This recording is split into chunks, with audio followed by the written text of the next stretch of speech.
날이 차가워졌어요. 차가워졌는데 그래도 이 밤에 나오신 여러분들을 축복합니다. 자, 우리 인사 나눕니다. 우리 뜨겁게 기도합시다. 예. 날은 차지만 심령은 뜨거워집시다.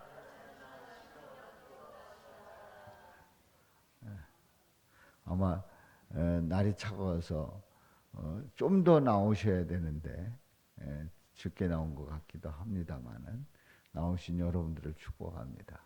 저는 한 주간 동안에 연수를 잘 다녀오고 또 은혜를 많이 받고 돌아왔습니다. 그야말로 날이 차가우니까 아주 이 어깨 펴지지가 않죠. 한번 다 같이 펴봐요. 예. 제가 그 심야 때 수요 예배 때 이런 때 콤비를 입지 않고 그 정장을 입습니다만은 오늘은 하도 추워가지고 그 목양실이 지금 영상 7도예요. 영하는 아니기에 다행히 영상 7도라서 거기 있는데 추워가지고 도대체 안 되겠더라고요. 그래서 조금 두껍게 입고 나왔습니다. 우리가 그 계절이 우리나라는 봄, 여름, 가을, 겨울 이 사계절을 지냅니다. 근데 우리 인생도 보면은 사계절이 있잖아요. 봄, 여름, 가을, 겨울처럼 그런 인생의 계절을 보내게 되지요. 사람을 사귀려고 하면은 1년은 사귀어봐야 된대요. 1년은 사귀어본다는 게 뭐예요? 사계절을 겪어봐야 된다는 거죠. 그 사람의 마음의 사계절도 겪어봐야 그 사람을 정확하게 알 수 있다는 거예요. 가끔 뭐 이렇게 TV에 뭐 이런 데 보면은 만나자마자 반해가지고 뭐 3일 만에 결혼을 약속했대던가 뭐 이런 그 이야기들이 있잖아요. 어떻게 됐겠어요? 뭐 나중에 그래서 잘 살았나 하고 얘기 들어보면 그래가지고 뭐 가정이 어려워져서 깨졌다 하는 그런 얘기도 이제 듣습니다.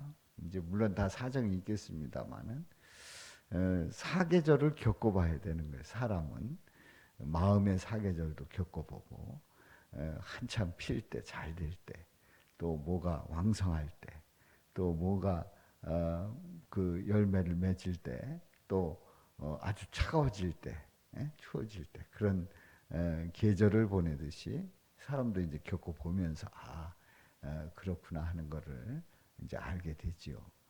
근데 요즘 우리 상황들이 이 계절하고 딱 맞는 상황이 아닌가 하는 생각이 들어요. 시국적으로도 그렇고 여러 가지 상황이 그렇습니다만은 이제 오늘 이 본문 말씀에 보면은 본문 말씀에서 우리 예수님께서 그 이제 3년 동안의 속죄 시기를 보내는 가운데 예수님이 초기 사역 때에는 병자들을 고치면 사람들을 많이 모았어요. 그런데 이제 사역 후기로 돌아가서는 우리 예수님의 제자들과 깊은 교제를 나누면서 이제 귀한 말씀들을 나누시지요. 이제 그런 가운데서 우리 예수님께서 예수님의 그 사역의 그 열매가 정말 아주 멋지고 풍성하게 많은 좋은 일들이 일어나야 되지 않겠는가 하는 생각이 들지 않습니까? 한번 다큐 프로를 봤는데 이제 예루살렘에 대한 이야기를 이렇게 하는 거예요. 그 보도가 나오는데 예루살렘이 예수님 그야말로 사랑을 실천하고 인류 평화를 위해서 이 땅에 오신 그 예수님이 사셨던 이 땅이 그 예루살렘이 그야말로 싸움에 아주 갈등에 그 어떤 그 시발점이 되기도 하고 또 그런 현실인 그 갈등의 그 모습들이 늘 있는 그 모습에 대해서 아니 도대체 예수님이 오셨는데 사랑을 실천하신 그 예수님이 왜 이 땅을 이렇게 만들었느냐 하는 그런 식의 그 스토리예요. 물론 그때 KBS인가 이제 이런데 그들은 이제 인간의 관점에서 보는 거죠. 표면만 보는 거예요. 이면을 보지 못하고. 그러면서 예수님이 오신 이 땅이 왜 이렇게 갈등이 심하냐 하는 그런 그 멘트로서 이제 끝을 맺더라고요. 근데 아마도 이제 그거를 있는 그대로 보았던 사람들은 그런 생각을 충분히 동의를 할 수밖에 없는 그런 스토리를 쫙 전개해 나가더라고요. 그러면 우리 예수님이 이 땅에 와서 사역을 딱 하셨는데 사역을 하고 나서 하시는 말씀이 좋은 말 많이 해야 되잖아요. 예루살렘이 이제 내가 떠나고 나서 모든 게 다 잘 될 거다. 그리고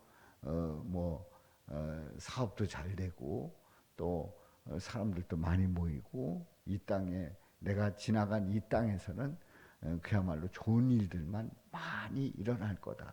이렇게 해야 열매가 되고 그리고 예수님이 오신 보람이 있을 거 아니에요.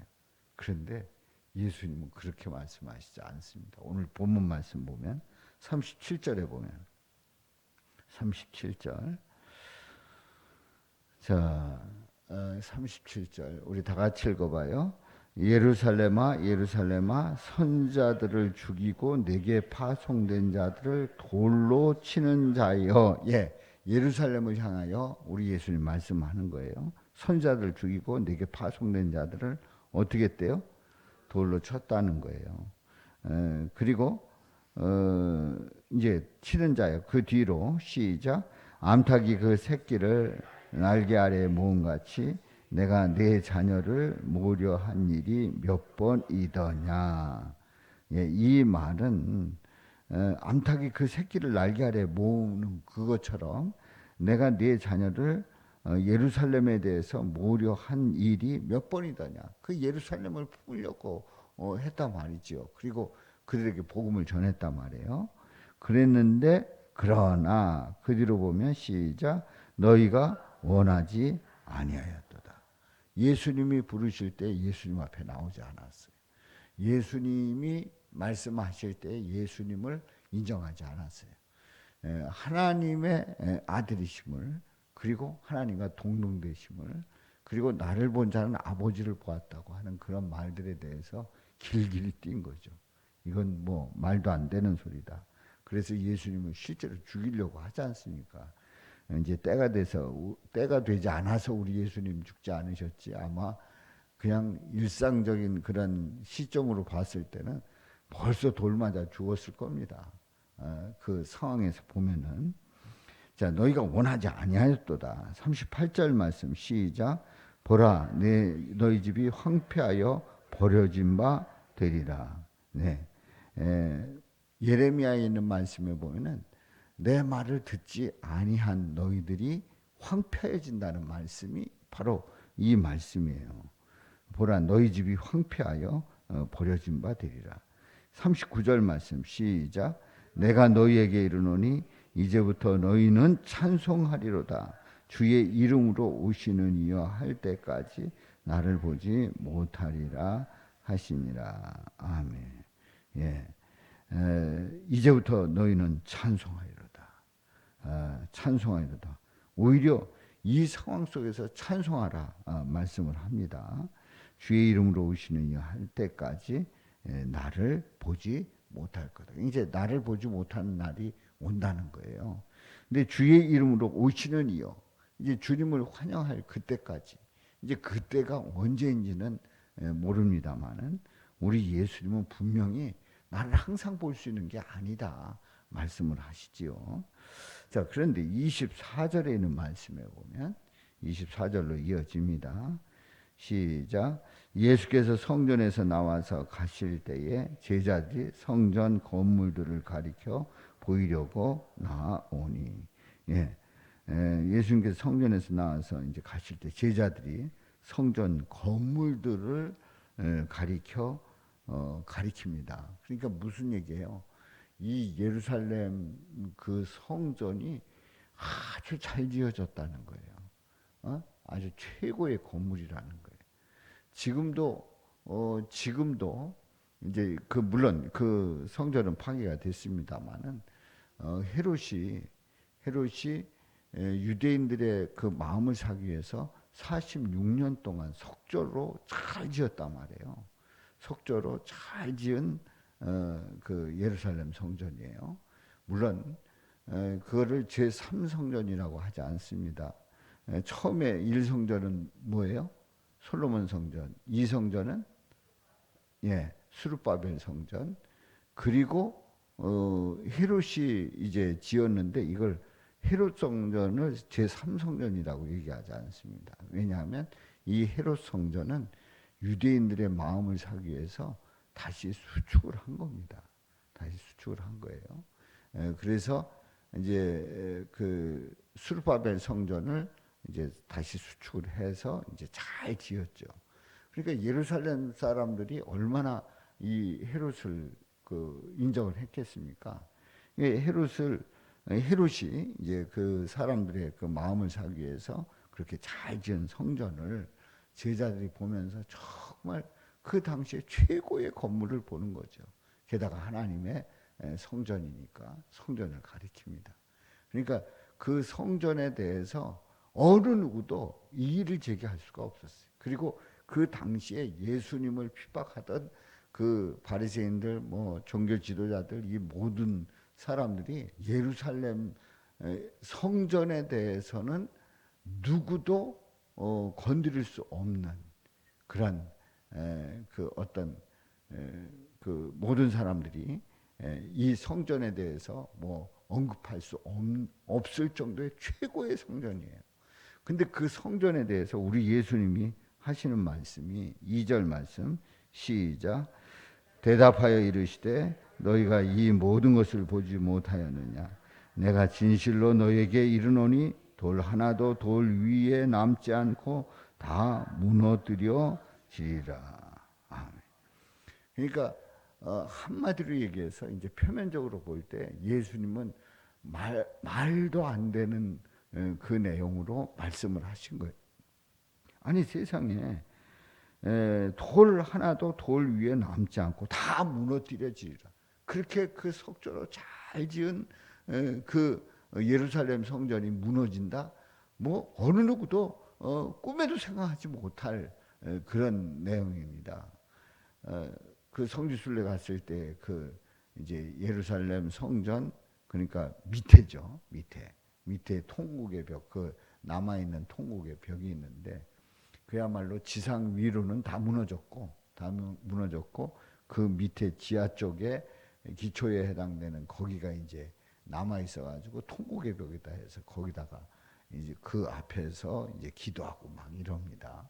거기에다가 뭐 무슨 뭐를 써가지고 꽂아서 막 이렇게 우리 교회 건축을 앞두고 그때 어려움을 당할 때였거든요. 그래서 성전 건축이 시작되려고 하다가 이제 어려워서 이제 성전 건축 진행이 안 될 때 이제 거기에 그 성지순례 간다 그래서 무슨 성전 건축도 안 하고 무슨 성지순례를 가느냐. 저는 안 간다. 그리고 이제 안 간다 그러는 또 우리 성도님들이 가시라 뭐 해가지고 아마 지방에서 엄청 골치 아팠을 거예요. 제가 안 간다 그래서 빼놓으면 다시 이제 갈 수 있게 하고 막 이렇게 몇 번 그러다가 갔다 와야 되겠다. 그리고 또 어떤 분이 하는 얘기가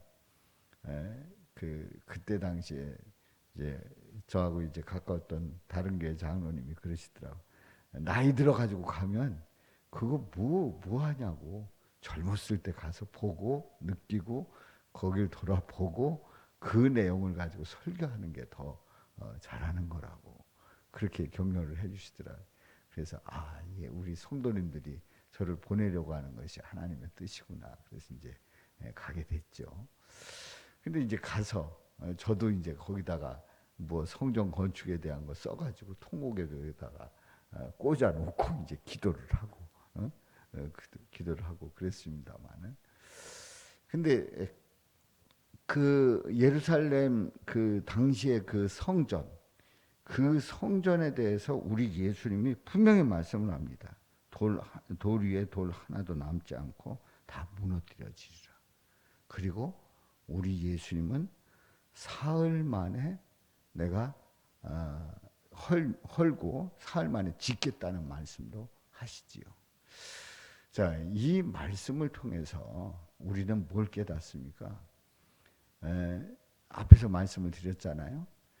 예수님께서 예수님의 사역을 마칠 때에는 인간들이 그야말로 그 당시에 시대 사람들이 잘 먹고 잘 살고 그리고 아무 일 없이 평안하게 잘 지내야 될 거 아니에요.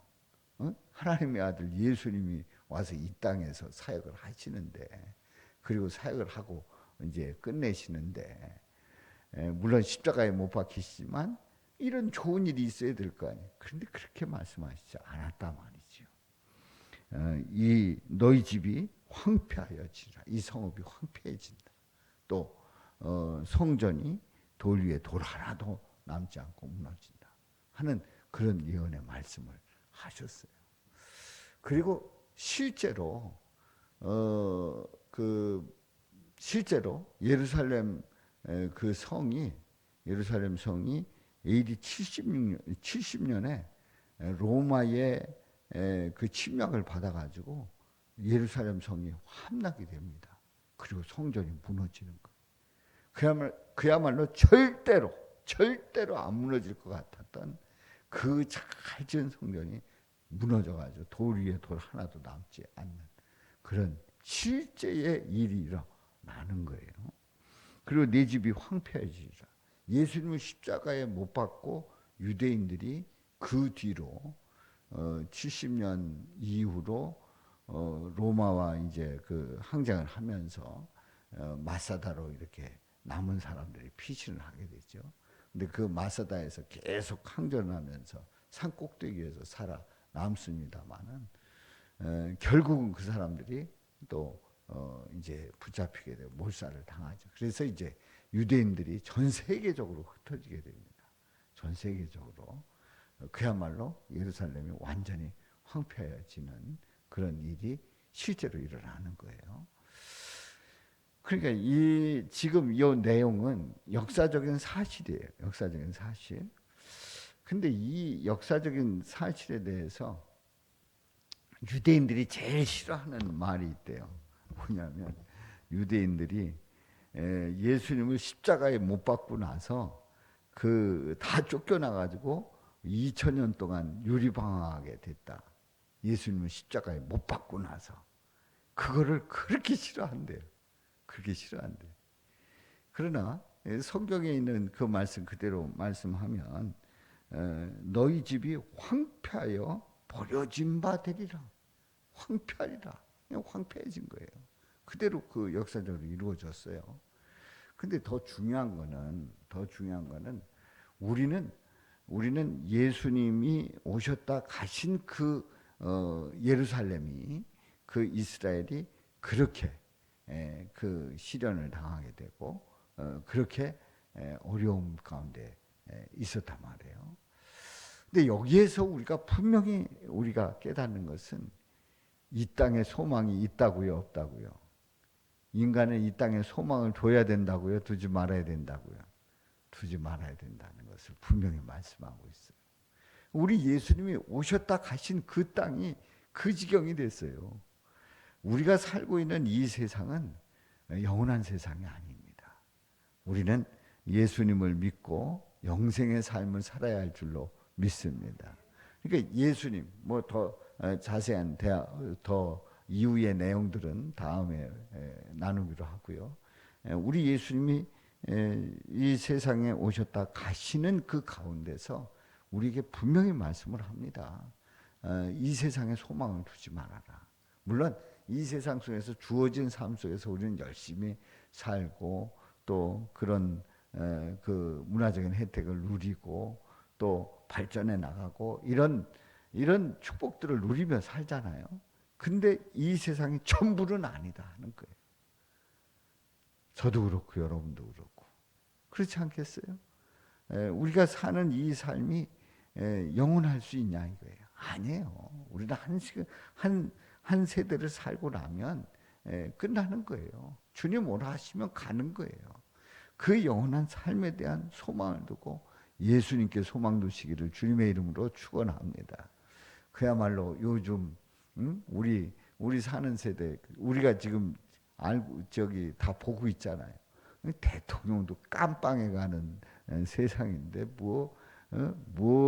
무슨 권세를 가졌다고 자랑할 수나 있겠어요? 그야말로 이 세상에 사는 이 삶은 영원한 세상이 아니에요. 소망 둘 게 아니란 말이죠. 그리고 거기에 우리는 목숨을 걸고 마음을 전부 두고 산다고 하면 그야말로 이 세상으로 끝나는 거고 멸망에 이를 수밖에 없어요. 우리는 예수님께 소망 두고 믿음으로 나갈 수 있기를 주님의 이름으로 축원합니다. 자, 우리 인사 나눠요. 우리 예수님께 소망 둡시다.